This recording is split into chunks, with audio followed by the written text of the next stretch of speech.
বিভাস চক্রবর্তীর নাটক আত্মহত্যার সুরথা।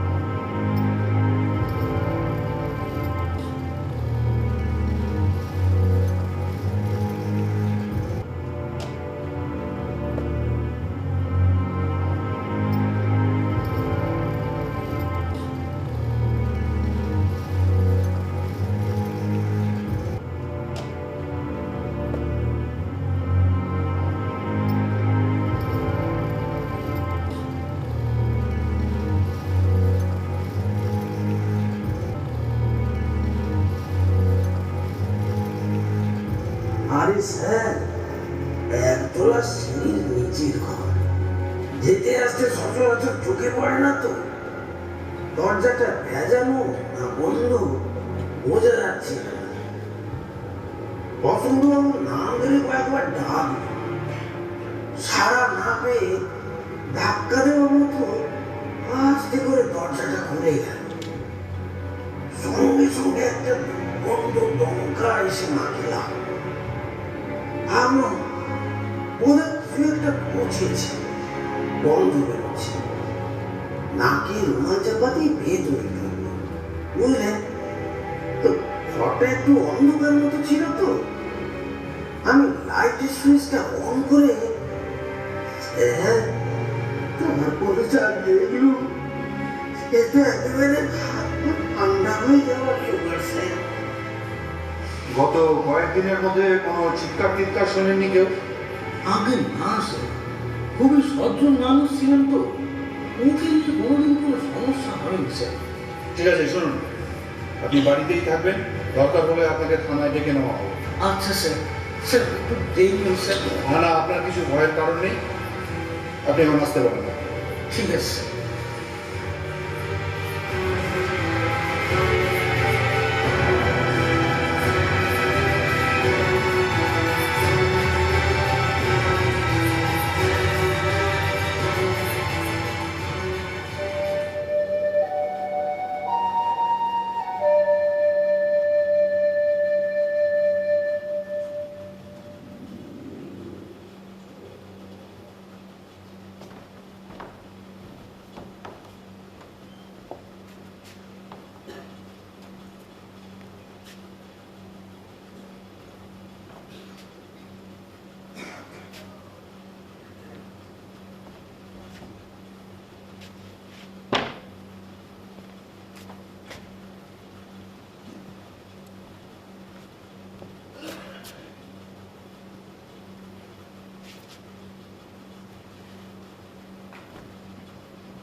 না স্যার, পাশের ঘরেও তেমন কিছু পাওয়া গেল না। ওই কয়েকটা জামা কাপড়, একটা স্টোভ আর দু চারটে বাসন। তাহলে ভিকটিমের পকেটের এই চাবি, তিনজনের নামে লেখা তিনটে চিঠি, আলাদা আলাদা খামে ভরা, একটা অসমাপ্ত জবানবন্দি আর এই রক্তাক্ত ছুরিটাই যা পাওয়া গেল, তাই তো? হ্যাঁ স্যার। সানাল, স্যার, মার জন্য রাখা ওই 900 টাকার সম্পত্তির বাক্সটা ছাড়া আর কিছু পাওয়া গেছে কিনা বোঝা গেল না। না স্যার। বলার মতো তো কেউ নেই। আত্মীয় স্বজন বন্ধু বান্ধবকে জিজ্ঞেস করতে হবে, যদি কিছু বলতে পারে। তীক্ষ্ণ ছুরির ফলাটা আমল বিঁধেছিল পেটের ভিতরে। দু হাত দিয়ে ছুরির হাতলটা এইভাবে ধরছে।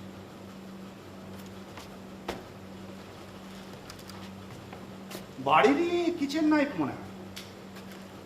তাই তো মনে হয় স্যার। ছুরিটা ফরেন্সিকে পাঠিয়ে দাও ফিঙ্গারপ্রিন্টের জন্য। Okay sir. এই ছবি তোলা হয়েছে তো? হ্যাঁ স্যার, প্রণববাবু তুলে নিয়ে গেছে। হুম।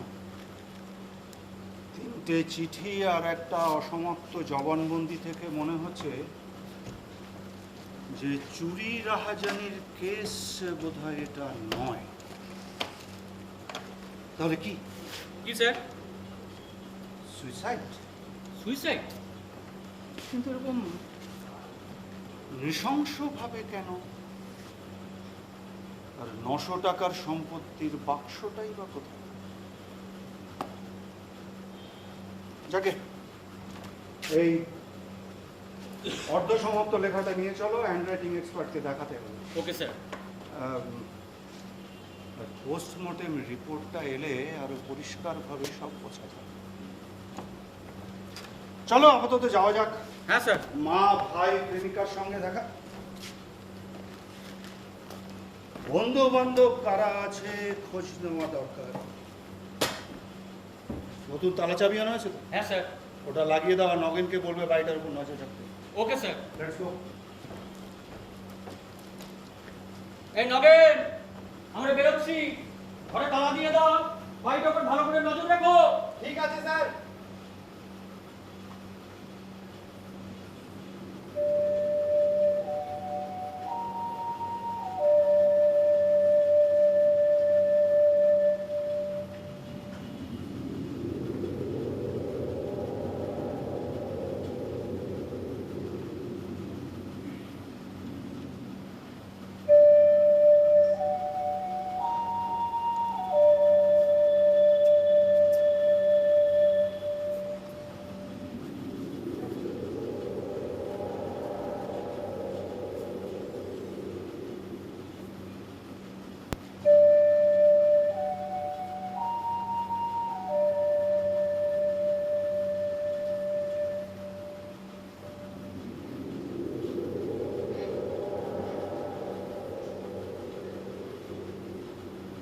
একটু আগে যার ডেড বডিটা এই ঘর থেকে নিয়ে যাওয়া হলো, আমি সেই লোক।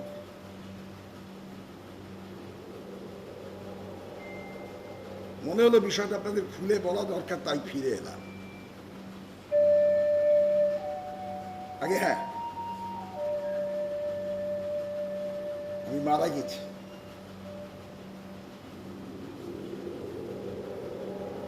জামার রক্তের দাগটা দেখে নিশ্চয়ই বুঝতে পারছেন, যদিও শুকিয়ে গেছে, 3 দিন আগের ব্যাপার তো।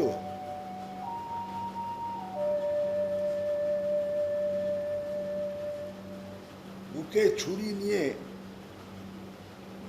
এই চেয়ারটার উপরে মরে পড়েছিলাম 3 দিন। আজ পুলিশ এসে ছুরিটা টেনে বার করল। এই ঘরটা ছানবিন করে ওরা যা যা পেয়েছে এবং নিয়ে গেছে সেটা আপনারা একটু আগেই দেখতে পেলেন। ওরা আমার যে 3টে চিঠি নিয়ে গেছে, তার একটা নন্দিনীকে, একটা আমার মাকে, আর একটা লালবাজারের পুলিশ কর্তাকে লিখে চিঠিগুলো ওরা নিয়ে গেছে। আর নিয়ে গেছে আমার একটা অর্ধসমাপ্ত জবানবন্দি।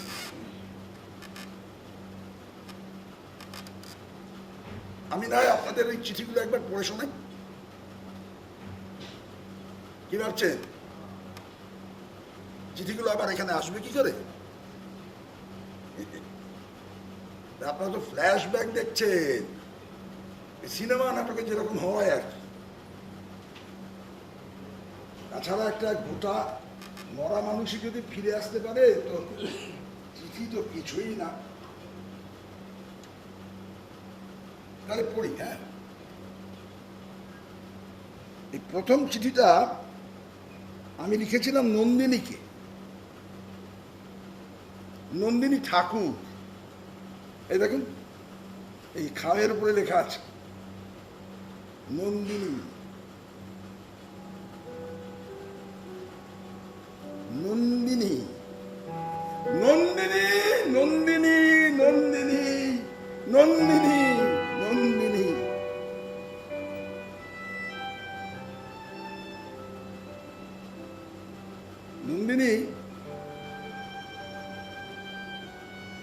তুমি যখন এই চিঠিটা পড়বে তখন আমি আর এই পৃথিবীতে নেই, এটা একেবারে নিশ্চিত।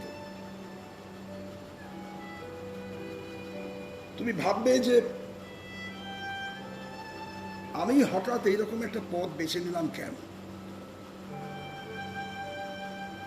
হয়তো ভাববে বোকা। সত্যিই তো আমি একটা আস্ত বোকা। আমার মতো নির্বোধ এই পৃথিবীতে আর দ্বিতীয়টি নেই। জীবনে আমি যা চেয়েছিলাম তা আমি পাইনি। জীবনে আমি যা হতে চেয়েছিলাম তাও আমি হতে পারিনি। তুমি হয়তো আমার মৃত্যুর অনেক কারণ খুঁজে বার করার চেষ্টা করবে। খবরের কাগজের একটা কোনায় হয়তো আমার মৃত্যুর খবরটা ছাপা হবে। কি পরিহাস, তাই না? জীবনে যার দিকে কেউ কোনোদিন ফিরেও তাকালো না, তার মৃত্যুর পরে কেউ তাকে নিয়ে দুলাই লিখছে বা দুফোটা চোখের জল ফেলছে, এ আমার তো ধন্য হয়ে যাবার কথা, তাই না? আমাকে তুমি ভুল বুঝো না নন্দিনী। আমাকে তুমি ছেড়ে গিয়ে ভালোই করেছো গো, এতে তোমার ভালোই হবে, ভালোই হবে। এবারে তুমি আমাকে একেবারে ভুলে যাও। আমার দেওয়া যা কিছু তোমার কাছে আছে সব একেবারে আগুনে পুড়িয়ে নিঃশেষ করে দিও, যাতে কোনদিন মনে না পড়ে যে আমি লোকটা কোনোদিন এই পৃথিবীতে ছিলাম আর তোমার কাছাকাছি ছিলাম। তাহলে হয়তো পরলোকে আমার আত্মা একটু খুশি হবে। নন্দী, নন্দী,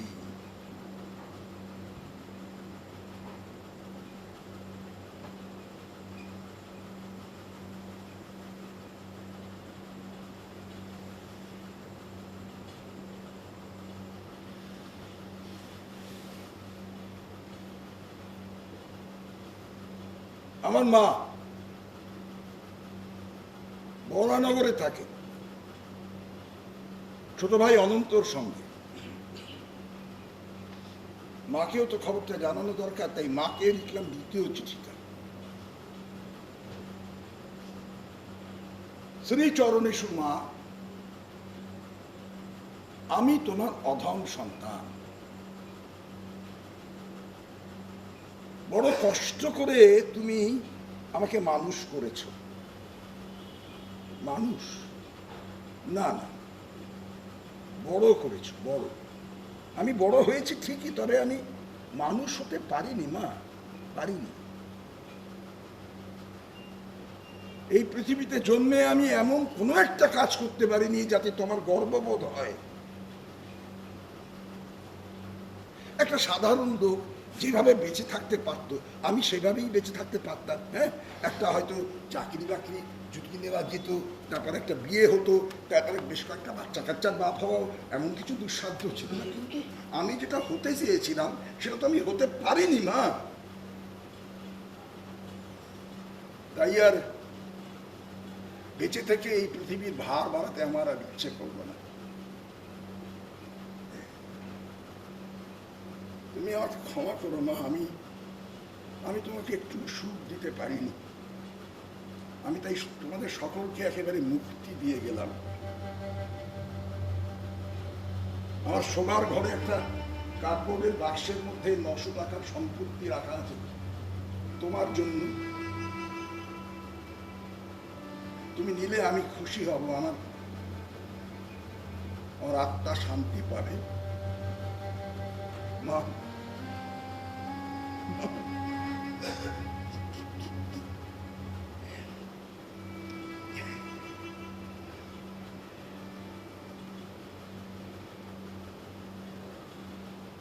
মার জন্য আমার সত্যি খুব দুঃখ হচ্ছে,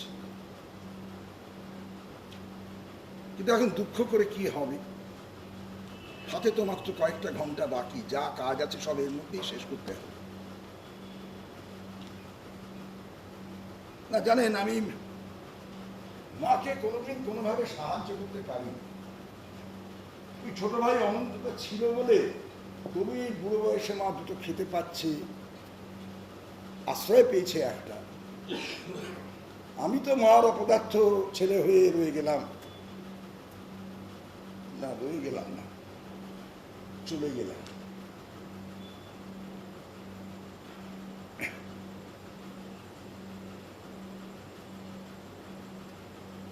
এই এই এই এই যে এই এই যে এই বাড়িটা, হ্যাঁ, পুরনো একটা বাড়ি।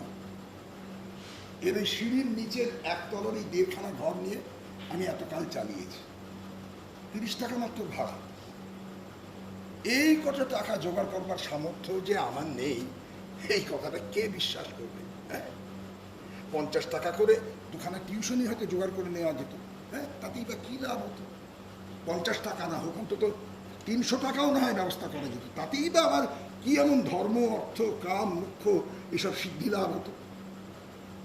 লোকে ঘুম থেকে উঠে খবরের কাগজে তাদের নাম রাখে, কারা কারা কারা তারা। জীবনে যদি অন্তত সার্থক একটা কিছু নাই করা গেল, তাহলে মিছিমিছি অল্প নিয়ে নিজেকে সন্তুষ্ট রাখবার ভান করতে যাবো কেন? কেন আমি নিজেকে ঠকাবো? দরখাস্ত করলে একটা করে চাকরি নিশ্চয়ই জুটিয়ে নেওয়া যেত। হ্যাঁ, আমি দেখি তো রোজ কাগজ বাড়ায়, কাগজে ওই 50, 60, 70 টাকা এই সমস্ত চাকরির ছড়াছড়ি। কিন্তু আমি সেটা করতে যাব কেন? আমি তো একটা সাধারণ মানুষের মতন বেঁচে থাকতে চাইনি। ওই যে সমীরটা ছিল একটা ফেল টু ছাত্র। এক ক্লাসে ওই এই সাবজেক্টে ওই সাবজেক্টে ফেল করে করে তারপরে প্রমোশন পেল। এই প্রত্যেকটা এক্সামিনেশনের আগে জানেন আমার কাছে এসে পড়া বুঝে নিয়ে যেত, শিখে নিয়ে যেত যে কি করে একটা ঠিকঠাক উত্তর লিখতে হয়। সেই সমীর এখন কোথায় উঠে গেছে? সেক্রেটারিয়েটের বিগ বস। আরে মেরিট ফেরিট কিচ্ছু না, বুঝলেন? ওসব হচ্ছে গিয়ে শ্বশুর ভাগ্য, শ্বশুর। ওরকম একটা মিনিস্টার শ্বশুর থাকলে না, হে বসন্ত মিত্র অনেক কিছু হয়ে যেত। কিন্তু আমি তো আর মিনিস্টারের মানে শ্বশুরের টাকায় চাকরি পেতে চাইনি। আরে আমি তো একটা মান সম্মানওয়ালা মানুষ রে বাবা। হ্যাঁ, সমীর বলে তুই বড় সেন্টিমেন্টাল বসন্ত, শুনে আমার হাসিও পায়, কান্নাও আসে। Ordinary ordinary ordinary most ordinary ছাত্র ছিল। আর শুধু সমীর কেন, ওই পোস্ট গ্রাজুয়েট ক্লাসে যারা আমার সঙ্গে পড়তো তারা সবাই লাইন করে ঠিক গুছিয়ে নিয়েছে। কেউ প্রফেসরি, কেউ বা কোর্টে প্র্যাকটিস করছে, কেউ বা বিজনেস করছে, হ্যাঁ, কেউ ফরেনে চলে গেছে। বিয়ে থা করে সকলের একেবারে সেটেলড লাইফ। রাস্তাঘাটে মাঝে মধ্যে আমার সঙ্গে দেখা হয়, দেখা হলে একটু দাঁড়ায়, একটু ভদ্রতা করে একটু হাসে, তারপর বলে হ্যাঁ কি করছো আজকাল? আমি বলি না, হ্যাঁ বিশেষ কিছুই না, মানে বেশ অহংকারের সঙ্গে বলি আর কি। না মানে কিছু একটা করবে বলো তো ভাবছো? কেন কিছু করতেই বা হবে কেন? শুনে ওরা কিরকম বিব্রত বোধ করবে। না মানে এমনিই বলছিলাম আর কি। আচ্ছা কি, আচ্ছা আমাকেও কেন তোমাদের মতন একই রাস্তায় হাঁটতে হবে? হ্যাঁ, ওই যে ব্রেকসের একটা নাটকে একটা গান আছে না, বাজনদারের পেছন পেছন ভেড়ার পাল চলে। তা ভেড়ার ওই চামড়ায় ড্রাম তৈরি, সেটা ভেড়াকে কে বলে? তা আমাকে কি তোমাদের মতন ভেড়া পেয়েছো নাকি? শুনে ওরা কিছুই বুঝতো না, একটা অপ্রস্তুত হেহে হাসি হেসে চলে। বন্ধুদের কাছে আমাকে বড় হতেই হবে কেন? ওদের কাছে বড় হয়ে না কি লাভ? কারোর কাছে বড় হয়েই বা কি লাভ? আর বড় হতে গেলে যে খোসামতটা করতে হয় সেইটা তো আমার রক্তের মধ্যে নেই। কারোর কাছে কিছু চাইতে যাওয়া, কিছু কিছু বলতে যাওয়া, তার মানেই তো হচ্ছে গিয়ে এই খোসামত করা। তারপর আর কোনো বড় হওয়া যায় না? কিছু নাই হলো নাই। এই পৃথিবীতে যদি বেঁচে থাকতে হয় তাহলে মাথা উঁচু করে বাঁচতে হলে নিজের মর্যাদা নিয়ে বাঁচতে হবে। হ্যাঁ, কেউ যেন বলতে না পারে যে আমাকে এসে দাঁড় করিয়ে দিয়েছে। কেউ যেন বলতে না পারে যে লোকটা না মর্যাদা ভিক্ষে করে বেড়াচ্ছিল, মর্যাদা পায়নি তাই আত্মহত্যা করেছে। আপনারা শুনে রাখুন, হ্যাঁ শুনে রাখুন, এই লোকটা পৃথিবীতে যতদিন বেঁচে ছিল নিজের জোরে বেঁচে ছিল। আজকে সে মরতে যাচ্ছে, নিজের সিদ্ধান্তেই মরছে। কেউ যেন বলতে না পারে আহারে লোকটা চাকরি বাকরি পাচ্ছিল না তাই শোকে দুঃখে আত্মহত্যা করেছে। আরে কি আশ্চর্য, কেউ কোনদিন বলতে পারবে হ্যাঁ যে আমি কারোর অফিসে গিয়ে কোনো একটা দরখাস্ত করেছি? হ্যাঁ, তাহলে দুঃখ শোকের প্রশ্ন উঠছে কি করে? সবাই বলছিল আচ্ছা কাউকে অ্যাপ্রোচ না করলে তোর কথা কেউ জানবে কি করে? বললেন চুপে অ্যাপ্রোচ আরে অ্যাপ্রোচ করা মানেই তো নিজেকে ছোট করা। কেন করতে যাবো আমি? শুধু সমীর না, নিজের মা পর্যন্ত, জানেন, নিজের মা পর্যন্ত আমার উপর বিরক্ত হয়ে যেত। বলতো যে এমন ছেলে পেটে ধরে আমার কি লাভ হতো। নন্দিনীও বল তোমার সঙ্গে থাকতে থাকতে না আমি একেবারে সিনিক। আমি না দেখো দেখো আমি তো একটা কথা বলি, হ্যাঁ শোনো, দেখো তুমি এইভাবে না নিজেকে ছোট করো না। হ্যাঁ, নিজেকে ছোট করার মতন পাপ আর কিছুতে হয় না। অমনি নন্দিনী বলতো কেন নিজের মনের কথা জানানো কি নিজেকে ছোট করা? আমি না না না তা নয়, আমি বলছি যে দেখো এই ধরো যাদের কথা মানুষ বুঝতে পারে না, মানে যারা কথা বলতে পারে না, গাছ পাথর নদী, তা মানুষ কিন্তু এদের কথা বুঝতে পারে। কিন্তু আমি তো একটা জাগ্য মানুষ, আমার মনে কিছু কথা আছে। না না না না না নন্দিনী আমার কথাটা শেষই করতে দেয়নি, হেসে ফেলে বলেছিল শোনো আর যাই হোক নিজেকে গাছ পাথর এসব সঙ্গে তুলনা করো না, ওতে তোমার মর্যাদা বাড়ে না, মানুষের গৌরব বাড়ে না।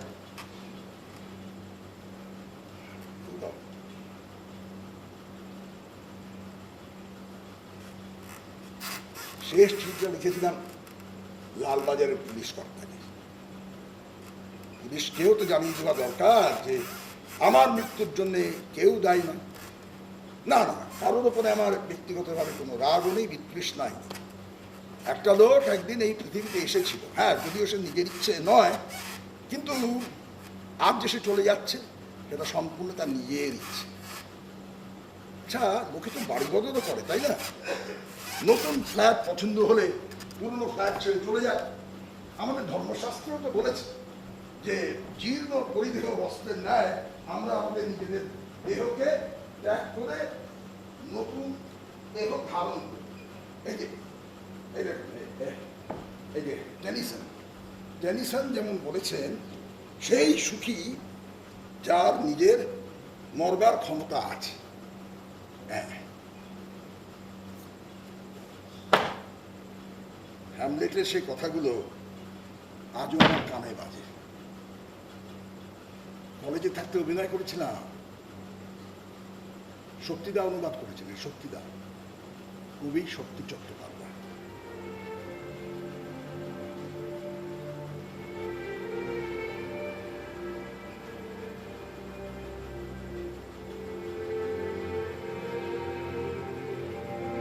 বাঁচবো না মরবো সেটাই প্রশ্ন। নির্মম ভাগ্যের অস্ত্রাঘাতে রক্তাক্ত হৃদয়ে যন্ত্রণা সহা মহত্তর, নাকি শঙ্কর সমুদ্রের মাঝে ঝাঁপ দিয়ে প্রতিরোধে যন্ত্রণার অবসান। মৃত্যু শুধু নিদ্রা যাওয়া, আর কিছু নয়। আর নিদ্রা নাকি দূর করে যত কর্ম জ্বালা, জগতের সহস্র আঘাত, যা কিছু ঘটে মানব জীবনে সেই শান্তি তো আমার চাই। আকুল আগ্রহে মৃত্যুতে নিদ্রা দেবে। কিন্তু হ্যামলেট জানতেও মানুষের যে চিরন্তন মৃত্যু ভয় তা তাকে স্বেচ্ছায় মৃত্যুবরণ করতে বাধা দেয়। তাই সে বলে এই দ্বিধা ভয় মানুষকে টেনে নিয়ে যায় দীর্ঘ জীবনে। সে সহ্য করে কালের বিদ্রুপ, কষাঘাত, অত্যাচারীর পীড়ন, দর্পিতের অবজ্ঞা, উপেক্ষিত প্রেমের উপেক্ষা, আইনের সম্মুখ গতি, অত্যাচারীর পীড়ন আর অযোগ্য শাসকের হাতে খুনির নীরব লাঞ্ছন। কে ছয় যখন ক্ষুদ্র এক ছোড়ার আঘাতে নিজেই চুকিয়ে দেওয়া যায় হিসাব নিকাশ, কে বয় বোঝার ভার। ক্লান্তিকর জীবনের চাপে ঘর্মাক্ত পশুর মতো কাতর আর্তনাদ করে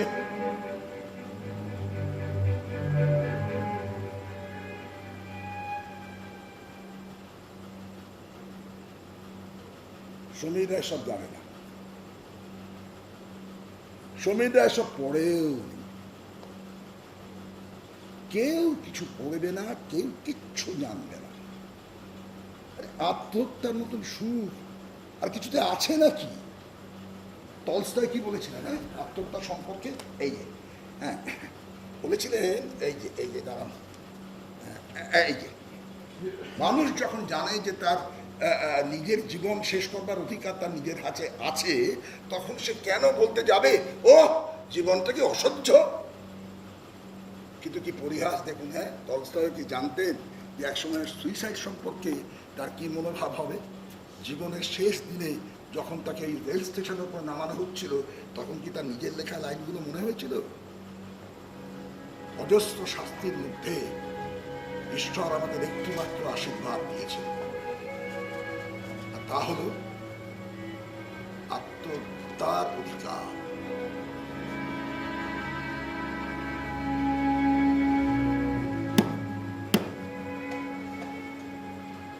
যাক, আমাকে এখন কাজগুলো সব ছেড়ে ফেলতে হবে। না, খুব বেশি কিছু নয়, সামান্য একটা ব্যাপার। দেখি সেই বাক্সটা, হ্যাঁ এই সেই বাক্স।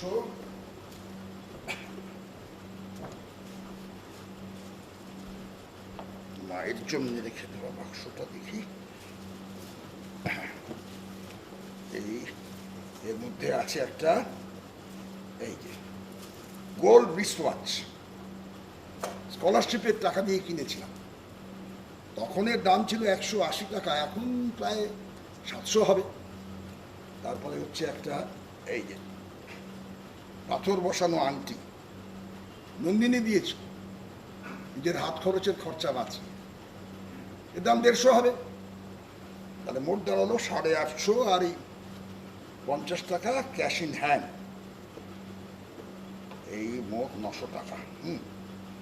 এই টাকাগুলো, এই সম্পত্তিটা আমার মা পাবে, তাই বাক্সের উপরে বড় বড় করে লিখে রেখেছি, মা, মাই বিলাভেড মাদার। যাই লিখে আসি, কেমন ছিল বাবা। এবার দরকার একটা জবানবন্দি, না বিশেষ কারোর জন্য নয়, এটা সকলের জন্য।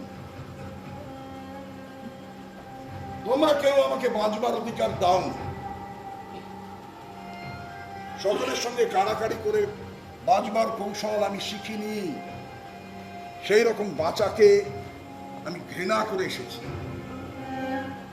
আমি বিশ্বাস করে এসেছি সকলে না বাঁচলে একজনের বাঁচবার অধিকার নেই এই পৃথিবীতে।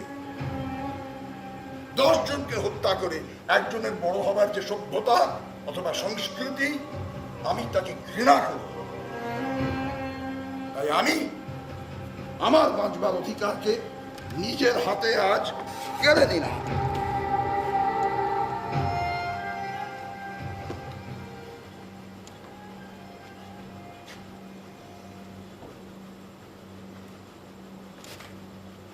যাক, আমি ভাবলাম তুই বোধহয় ঘুমিয়ে পড়েছিস। লিলি বলছিল যে এত রাত্রে না গিয়ে সকালবেলা খবরটা দিলে ভালো হতো না। আমি বললাম যে না, সুখবরটা রাত্রে দেওয়াই ভালো।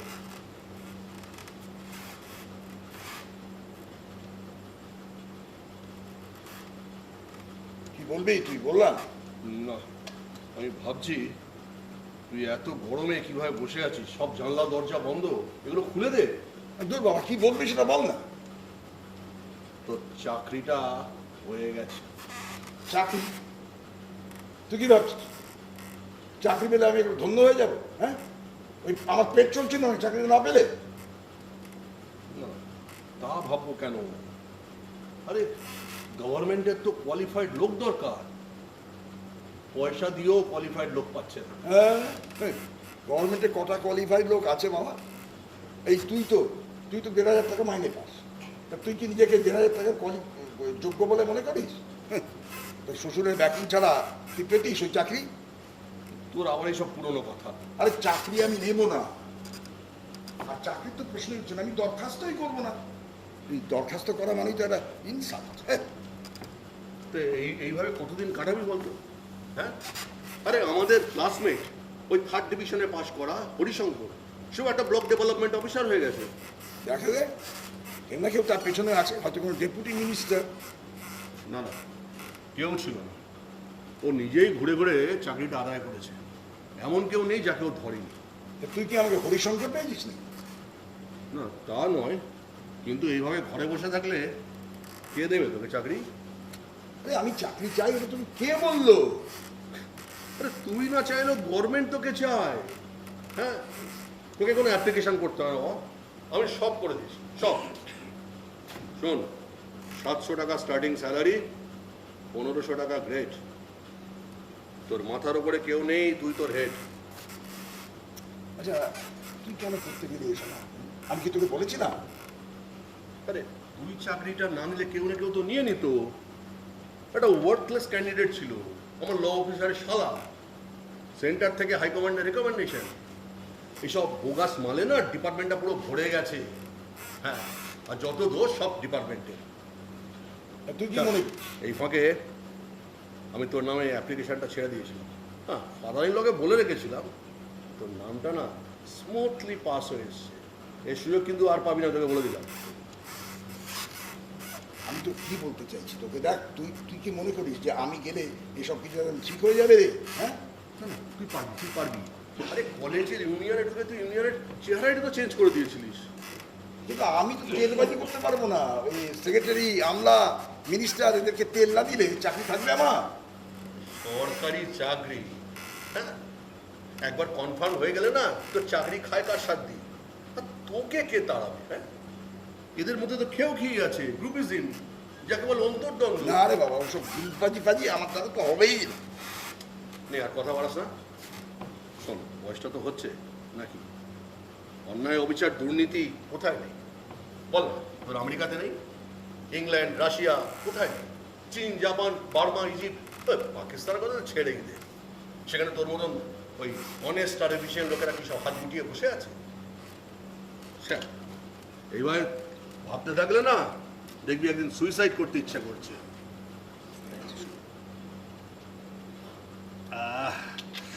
আমারই তো মাঝে মাঝে মরে যেতে ইচ্ছে করে। তোর মনে যেতে ইচ্ছে করে নাকি? একদম তাই। আরে একদিকে অ্যাটম বোম, একদিকে নিউক্লিয়ার টেস্ট। তোর আমার জীবনটা কি আমাদের উপর নির্ভর করে নাকি? আরে রামে মারলেও মরবো, রাবণে মারলেও মরবো। শোন, যত এই নিয়ে চিন্তা করবি না নিউরোটিক পেশেন্ট হয়ে উঠবি। জীবনে একা একা থাকাটা খুব খারাপ রে।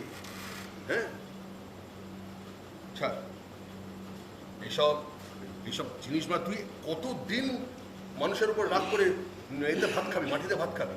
হ্যাঁ, আরে এরাই তো দেশটা চালাচ্ছে, এরা তো ভিআইপি রে, ভিআইপি। যাক, অনেক রাত হয়ে গেল রে, এবার আমাকে যেতে হবে। আমি চললাম। তোর কথাটা মাথায় রাখিস, 700 টাকা স্টার্টিং স্যালারি তোর, আর 1500 টাকা হচ্ছে স্কেল। আর কাল সকালবেলা আমার অফিসে চলে যাবি, সব ব্যবস্থা আমি করে রেখেছি, শুধু পুলিশের এনকোয়ারিটা বাকি, ওটাও হয়ে যাবে। আমার ফাদার ইন ল যতদিন মিনিস্ট্রিতে আছে না, ততদিন no fear and nothing is unfair. Good night.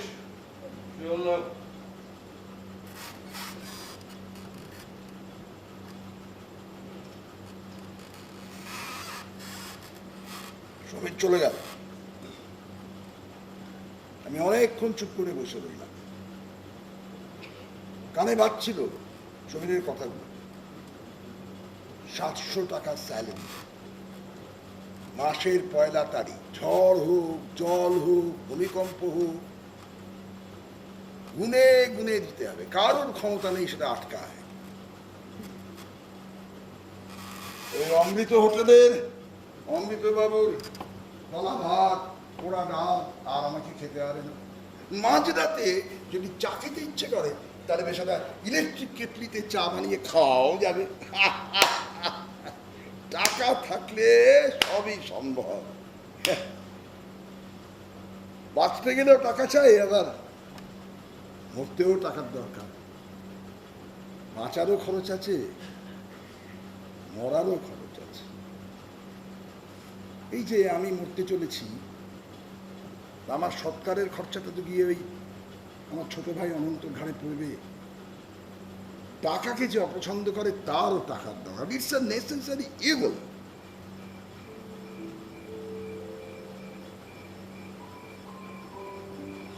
যে কলকাতায় সারা দিন মানুষের নিচতা, হীনতা কোনো শেষ থাকে না, সেই কলকাতা আর একটু পরেই একেবারে ঘুমে অসাড় হয়ে, তখন সকলেই সমান। ধনী দরিদ্র, ভালো মন্দ, সৎ অসৎ, বাঙালি মাদ্রাসি পাঞ্জাবি, কোনো ভেদ নেই।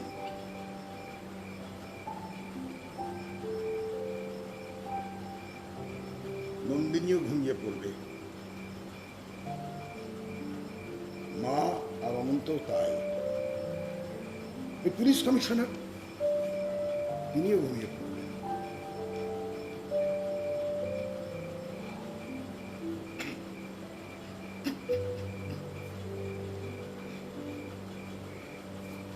মার জন্য কেমন যেন একটা করছে,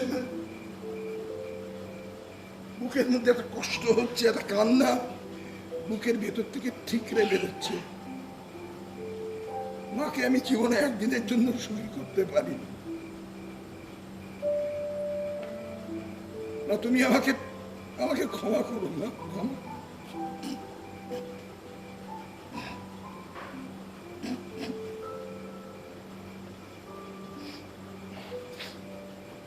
না, যাই এবার একটু বাইরে থেকে ঘুরে আসি। শেষবারের মতো একবার রাতের কলকাতাকে দেখে যাই। ওই লেভেল ক্রসিং এর ধারটায় নিমাই মন্ডলের চায়ের দোকান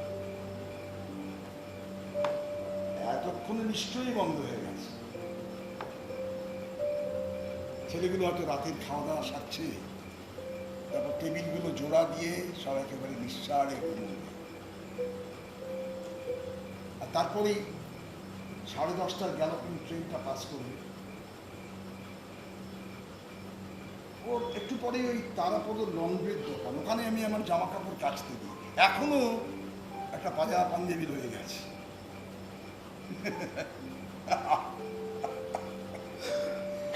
আর জামা কাপড় বাসাংসি জীর্ণানি যথা বিহায়। অমৃতবাবুর হোটেলটা বোধহয় এখনো খোলা আছে।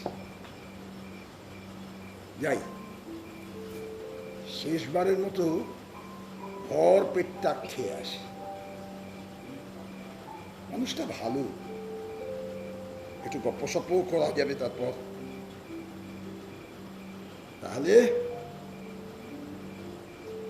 বসন্ত মিত্র,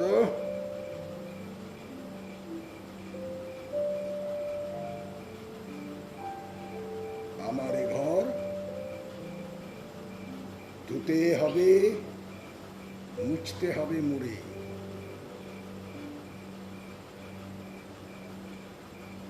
আমার এই যে জাগতে হবে, জানি সে আসবে কবে।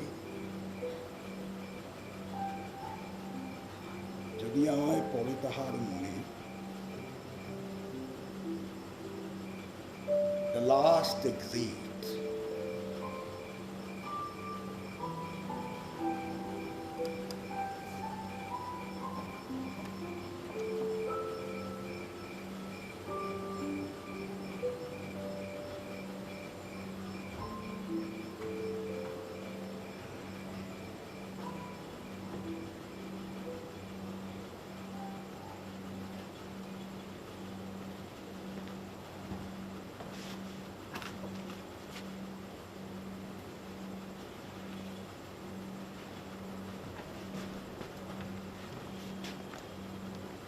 বুঝলে, স্যার পোস্টমর্টম রিপোর্ট থেকেও তেমন নতুন কিছু পাওয়া গেল না।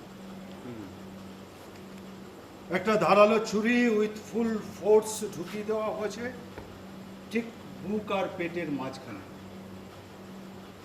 Cause of death deep wound, profuse bleeding, rupture in the stomach and intestine. Time of death about 50 to 60 hours before the dead body was discovered. আমরা ডেড বডিটা দেখতে পাই শুক্রবার সকাল 9টা নাগাদ, তাই তো? হ্যাঁ স্যার। তার মানে মৃত্যু হয়েছে মঙ্গলবার রাত 1টা থেকে 2টোর মধ্যে, তাই তো সানাল? ওই রকমই স্যার। ছুরির হাতলটা রক্তে মাখামাখি হয়ে গিয়েছিল, ফিঙ্গারপ্রিন্ট ক্লিয়ারলি আসেনি। যেটুকু যা পাওয়া গেছে এই ভিক্টিমেরই। হ্যান্ডরাইটিং এক্সপার্ট কি বললেন স্যার? সব হাতের লেখাই বসন্ত মিত্তিরের। বহুদিন আগে ওর মাকে লেখা একটা চিঠি পাঠিয়েছিলাম ধরণী বাবুর কাছে কম্পেয়ার করার জন্য। এখন ওই 3টে চিঠিকে আমরা সুইসাইড নোট হিসাবে ধরতে পারি, বুঝলে? স্যার 900 টাকার সম্পত্তির ব্যাপারে মা কিন্তু কিছু বললেন না, মানে যেটা ওই চিঠিতে লেখা ছিল। হ্যাঁ বলছিলেন ও নিয়ে আমি আর কি করব, আমার সম্পদ বলতে তো ওই ছিল, আমার জুয়েল ছেলে। ওই ছেলের দাম কি 900 টাকা?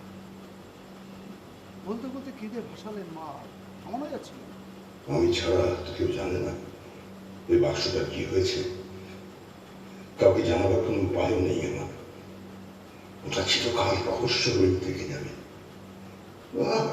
এটুকু দিয়ে যেতে পারলাম না মাকে। অপদার্থ একটা। স্যার ভাইটা একেবারে ডাউনফাউন্ডেড।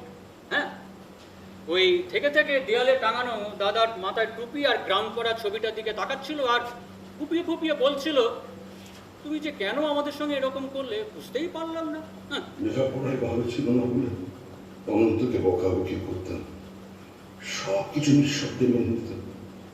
শেষ পর্যন্ত ওর কাঁধেই তো সব দায়িত্বটা গিয়ে পড়লো। ভাই আমার ক্ষমা করে দিস ওই দাদাকে। স্যার নন্দিনী ম্যাডামের বাড়িতে কিন্তু এক্সপিরিয়েন্সটা একটু অন্যরকম। হ্যাঁ, আপনি কথা বলছিলেন, আমি ভদ্রমহিলাকে দূর থেকে লক্ষ্য করছিলাম, যেন একেবারে পাথর প্রতিমা। চেহারাটা সত্যি প্রতিমার মতন স্যার। আমি জানতে চাই নন্দিনী কি বললো? তুমি তো শোনোনি কি বললেন মহিলা? বরফের মতো ঠান্ডা গলায় বললেন, ও যা ভালো বুঝেছে করেছে। ভালোবাসতাম কতটা জানি না, তবে শ্রদ্ধা করতাম খুবই। আমি ওকে অনেক বোঝার চেষ্টা করেছি, কিন্তু বুঝতে পারিনি ও মহাপুরুষ না। ভালো লাগছে না আমার এসব কথা শুনতে। স্যার ওই রাত্রে 2-1 বসন্ত মিত্রকে দেখেছে, বাইরে বসিয়ে রেখেছি, ডাকি? হ্যাঁ, ভালো কথা। ওই রাত্রে বসন্ত মিত্র বাইরে যাওয়ার একটু আগে ওর এক বিশেষ বন্ধু, একমাত্র বন্ধুও বলতে পারো, সমীর বিশ্বাস এসেছিল এই বাড়ি। দুই বন্ধুদের অনেক কথাবার্তা হয়, কিন্তু ও যে আর কিছুক্ষণ পরেই সুইসাইড করতে যাচ্ছে সেরকম কোনো আভাস নাকি উনি পাননি। ইনফ্যাক্ট উনি তো পরদিন ওর জন্য অফিসে অপেক্ষাও করেছিলেন। সারা দিনেও যখন এলো না তখন খুব বিরক্ত হয়েছিলেন, আর যোগাযোগ করার চেষ্টা করেননি। খুব শকড, খবরটা পেয়ে নিজেই এসেছিলেন আমার সাথে দেখা করতে। স্যার বাড়িওয়ালা ছেলেটা একেবারে ফালতু। হ্যাঁ, কালকে বিকেলবেলা এসেছিল, প্রশ্নের উত্তর দেবে কি একেবারে কাপড়ে চোপড়ে হয়ে যাওয়ার জোগাড়, মুখ থেকে বাক্যই সরছিল না। ওকে আর এখানে ডাকিনি স্যার, বাকিতে ডাকি তাহলে। ডাকো। আর একটা কথা, সমীরবাবুকে আমি ওই ছুরিটার ব্যাপারে জিজ্ঞেস করেছিলাম। জানতে পারলাম একমাত্র উনি কদাচিৎ ওই ভেতরের ঘরটায় গিয়ে বসন্তের সঙ্গে আড্ডা দিতেন। ওই ঘরেরই একটা কোণে ছিল রান্না।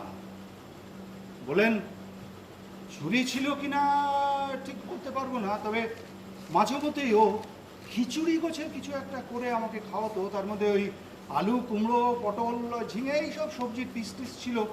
তা সেগুলো নিশ্চয়ই ছুরি কিংবা বটি দিয়েই কাটা হতো। স্যার বটি তো পাওয়া যায়নি। হ্যাঁ, একেবারে খাপে খাপ, আর কোনো খিচই রইল না। এই নগেন, অমৃত হোটেলের মালিক অমৃতলাল চক্রবর্তীকে পাঠিয়ে দাও। দেখো, হ্যাঁ, সাউথ সেকশনের রেল লাইনটা কিন্তু বাড়ির পাশ দিয়েই গিয়েছে। তা সত্ত্বেও এরকম বিভৎসভাবে কেন মরল? বুঝলে সানাল, হ্যাঁ স্যার। এই প্রশ্নটাই না ভাবাচ্ছে। একটু বেশি ড্রামাটিক হয়ে গেল না? নমস্কার। নমস্কার স্যার।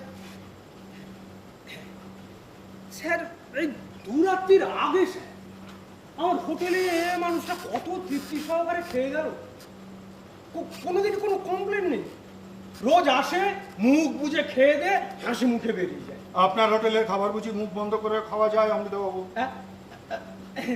না না স্যার, আপনি যে কি বলেন না স্যার, এ তো কথার কথা না। মানে বলছিলাম কোনো ঝামেলা নেই, ঝগড়াঝাটি নেই, মানে বাকি পক্ষে আর কোনো কারবার নেই আর কি। কোনো দোষ টোষ কিছু? আমার তো কোনোদিন চোখে পড়েনি স্যার। তবে রোজ রাতে খাওয়ার পর অনেকটা ওয়াক করতেন, মানে দেখতাম তো স্যার।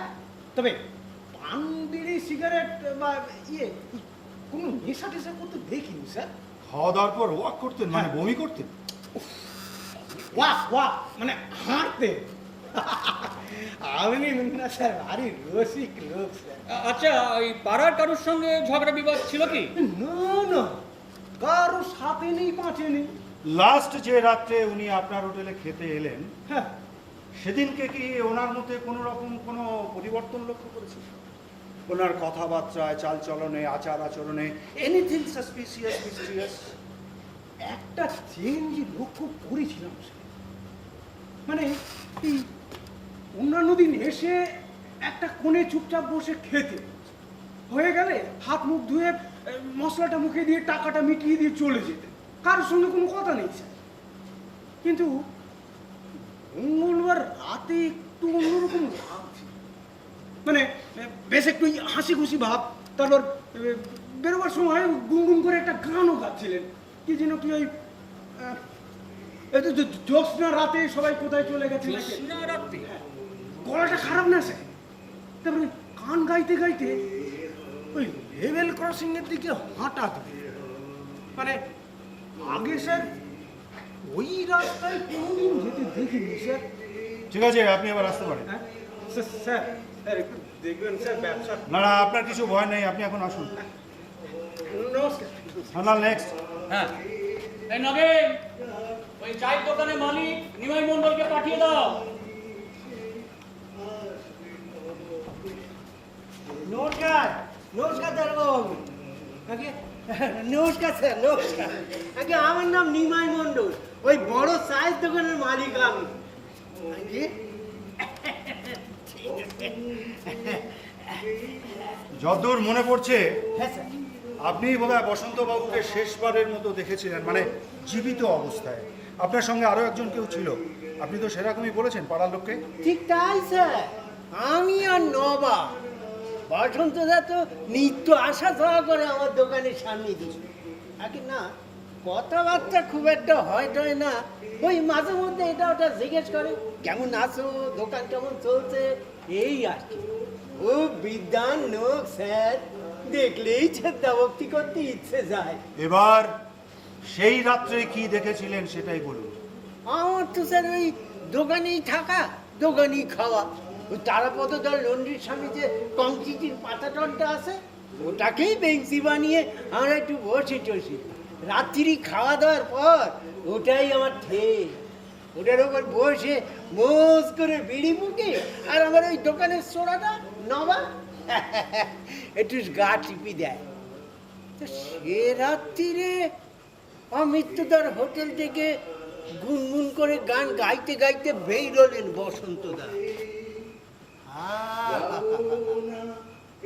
সেই রাতে চাঁদ যেন করে আলো ঢেলি দিয়েছিল চারিধারে। আর কি যে সুন্দর দেখাচ্ছিল বসন্ত ধারে। লেখাপড়া জানার লোক তো এমন চাঁদের আলো দেখি সঙ্গে সঙ্গে তাই একটা গান বেঁধে ফেললে। লেভেল ক্রসিং এর দিকে যাচ্ছিল, যেতে যেতে আমাকে দেখতে পেলো কি পেলো না ঠিক বুঝতে পারলাম না। গান থামিয়ে উঁচু গলায় জিজ্ঞেস করলো, কেমন আছেন ভাই? আমি বললাম, ভালো আছি দাদা, আপনি কেমন? খুব ভালো বলে উদিক পানি চলতে লাগলো। দেখো না মুখে ওই গানটি গিয়ে আসে। তারপর দাদা হাঁটতে হাঁটতে ওই লেভেল ক্রসিং এর কাছে গেল। তারপরে একটু দাঁড়িয়ে থেকে ওই ডান দিক বাঁ দিক দেখি লাইনের বাঁধার ধরে চলতে থাকুক। মাঝে মাঝে পেছন ফিরে তাকাচ্ছিল, আসলে ওই 12:30টার গেলার ট্রেনটা ওই লাইনের বাঁধার দিয়ে আসে কি না তাই হয়তো দেখছিল। তারপর এক সময় চকির আড়াল হয়ে গেল, আমরাও উঠি পড়লাম। আর ঠিক তখনই ট্রেনের হুইসেলটা শোনা গেল। লেভেল ক্রসিং এর কাছাকাছি এসে ট্রেনটা তো হুইসেল দেবে। দাঁড়িয়ে দেখলুম চকির সামনে দিয়ে হুড়মুড় করে ট্রেনটা চলে গেল। আমরাও দোকানের দিকে হাঁটা লাগালাম। আর ঠিক তখনই একটা হুটো পাটির শব্দ শুনলাম।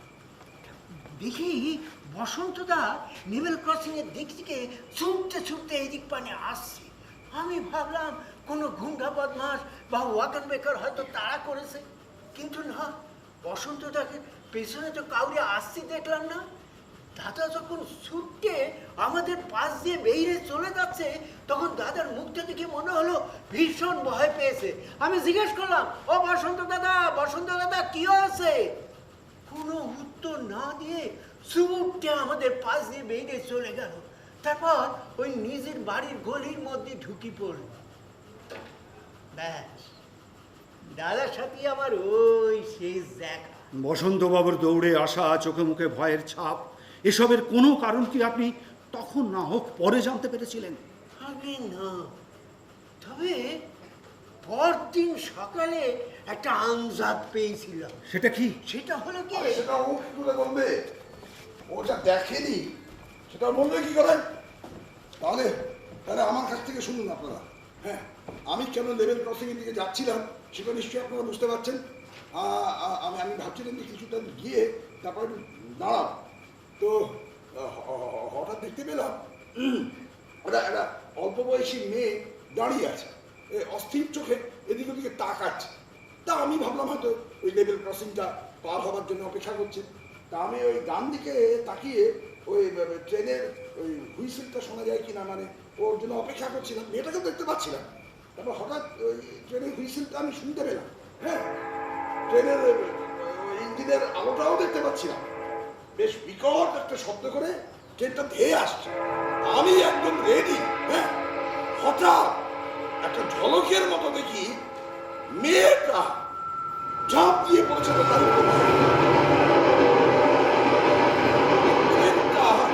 ওর ওপর দিয়ে চলে গেল। ওর সমস্ত শরীরটা একেবারে ছিন্ন ভিন্ন হয়ে গেল। আমি আমি আমি কি অবস্থা হয়েছিল আমি জানি না। আমি টের পেলাম যে আমি যেখানে দাঁড়িয়ে আছি সেখানে আমার পা দুটো আটকে গেছে, আমি নড়তে চড়তে পারছি না। হ্যাঁ, তারপর চোখের সামনে দেখি ট্রেনটা আস্তে আস্তে চলে গেল, ওর শব্দটা আস্তে আস্তে মিলিয়ে গেল, আর চোখের সামনে ছড়িয়ে রইল মেয়েটির খণ্ড বিখণ্ড সব মাংস পিণ্ড।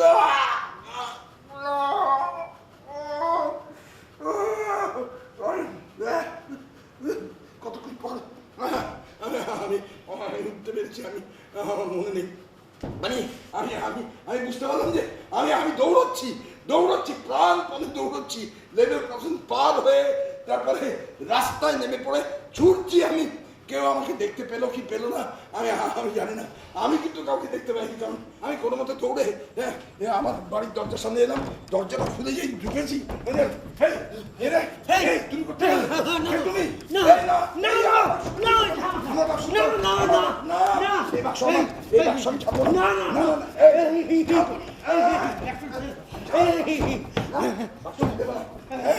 শুনে গেছে প্রত্যেকের এই সমস্ত লোক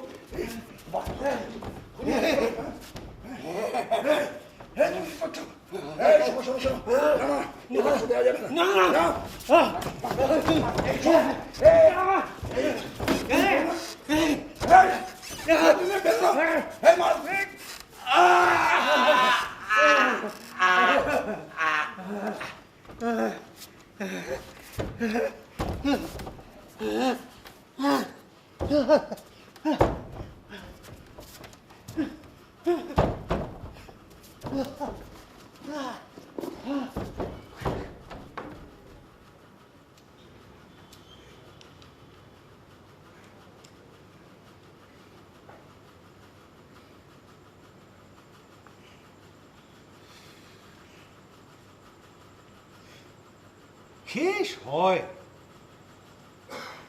যখন এক ক্ষুদ্র ছোড়ার আঘাতে নষ্ট হয়ে সময় অতর্কিত আততায়ী হয়ে এসে চুকিয়ে দিয়ে যায় মহত্তর জীবনের হিসাব নিকাশ। স্যার, আপনি কবিতা লেখেন? হ্যাঁ, ওই আর কি, খোদার ওপর খোদকারি বলতে পারে। তাহলে সান্যাল, স্যার, ভিকটিমের পকেটের ওই চাবি, তিনজনের নামে লেখা তিনটে চিঠি, আলাদা আলাদা খামে ভরা, একটা অর্ধসমাপ্ত জবানবন্দি আর ওই রক্তাক্ত ছুরিটা তাহলে কি প্রমাণ করলো? কি প্রমাণ করলো sir? It's a simple case of murder. Murder? Yes, murder. চায়ের দোকানের মালিক ওই নিমাই মণ্ডলের সাক্ষ্য থেকে এটা পরিষ্কার বোঝা যাচ্ছে যে ওই মেয়েটাকে ট্রেনে কাটা পড়তে দেখে বসন্ত মিত্র ভয় পেয়ে যায় এবং প্রাণপণ শক্তিতে দৌড়াতে দৌড়াতে এসে নিজের ঘরে ঢোকে এবং এক অতর্কিত আততায়ীর মুখোমুখি হয়, যে ওই ঘরের তালা ভেঙে ঢুকে তার ওই 900 টাকার সম্পত্তির বাক্সটা নিয়ে পালাবার চেষ্টা করছে। তাহলে স্যার? সব খাপে খাপ মিলে গেল? হ্যাঁ স্যার। আর কোনো খিচ রইল না? না স্যার। তার মানে ওই লোকটাই বসন্ত মিত্রের পেটে ছুরিটা ঢুকিয়ে দিয়েছিল, তাই তো? তাই জন্যে এত রিল্যাক্সড হয়ে আপনি সিগারেট খাচ্ছেন স্যার?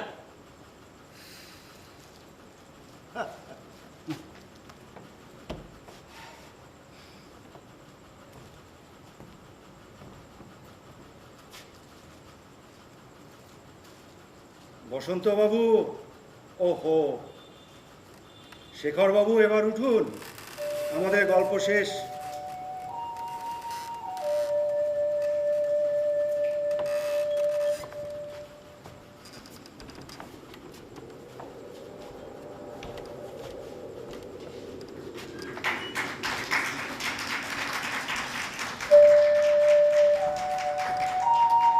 এই নাটকের মঞ্চ সৌমিক পিয়ালির করা, আলো যথারীতি গোপাল ঘোষের, আবহ স্বপন বন্দ্যোপাধ্যায়ের। অভিনয়ে যারা অংশ নিয়েছেন তারা নিজের পরিচয় বলুন। অরূপরতন গাঙ্গুলি, সুখেন্দু চ্যাটার্জি, শেখর সমাদ্দার, স্বপন রায়চৌধুরী, উৎপল আগুয়ান, হিরণময় নাথ। আপনাদের অনেককে, সবাইকে ধন্যবাদ যারা এসেছিলেন তাদেরকে। আপনাদের সবাইকে শুভরাত্রি এবং সবাই ভালো থাকবেন এই শুভকামনা জানাই।